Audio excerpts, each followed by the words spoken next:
In deal-making, the most dangerous moves are never announced. They arrive quietly, strategically, and by the time the target realizes what's happening, the boardroom doors are already closing. Tonight, we're unpacking a corporate ambush, not a hostile takeover in the traditional sense, but something far more unsettling. A power play designed to spoil, destabilize, and force Netflix onto unfamiliar terrain. This is the story of how Paramount could disrupt Netflix's grand strategy without ever needing to win outright.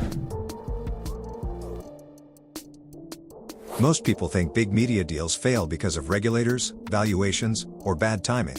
That's the public narrative. The private reality is far more ruthless. Deals fail because someone decides they would rather burn the board than lose the game. Netflix, for years, has been methodical, acquisitive, but disciplined, building leverage through scale, data, and global reach, waiting for the right consolidation moment. But consolidation attracts predators. And Paramount is not playing defense anymore. Paramount sits at a crossroads.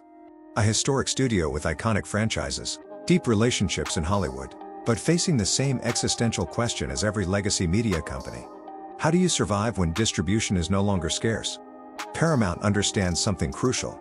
In modern deal-making, you don't need to be the biggest player. You just need to be disruptive enough to change the rules. And Netflix's biggest vulnerability isn't content, it's certainty. If you can inject uncertainty into Netflix's strategic timeline, you gain leverage without firing a single shot.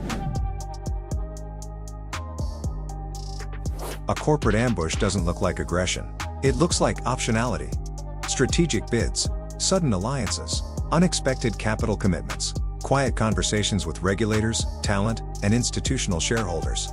Paramount doesn't need to outbid Netflix. It just needs to complicate the path. Force Netflix to accelerate when it prefers patience. Force it to negotiate under pressure. Force it to reveal intentions before it's ready. In M&A, timing is power, and whoever controls the clock controls the deal. Here's where this stops being about companies and starts being about people. Executives don't fear competition, they fear loss of control. A sudden hostile maneuver forces leadership teams into defensive mode, boards become divided, advisors start hedging, internal politics surface overnight. Careers become tied to outcomes they can no longer fully manage. This is where ego enters the room. And once ego enters, rational strategy becomes optional. If Netflix hesitates, Paramount wins credibility. If Netflix accelerates, Paramount wins leverage. Either way, Netflix pays a price. Rush deals create cultural mismatches. Overpayment signals weakness. Walking away invites future challenges.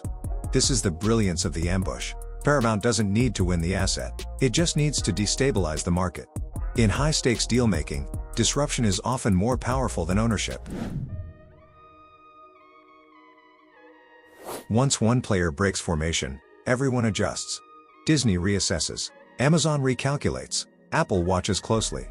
Talent agents smell leverage. Creatives gain bargaining power. Regulators sense momentum. What began as a single aggressive move becomes a systemic shift. And Netflix, once the disruptor, now finds itself defending the high ground.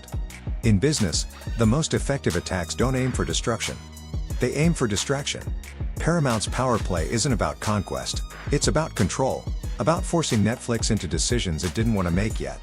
Because in the end, the most dangerous threat to a dominant empire isn't collapse. It's being forced to move before you're ready. And that's the real lesson behind every corporate ambush. The winner isn't always the one who closes the deal. It's the one who changes the game.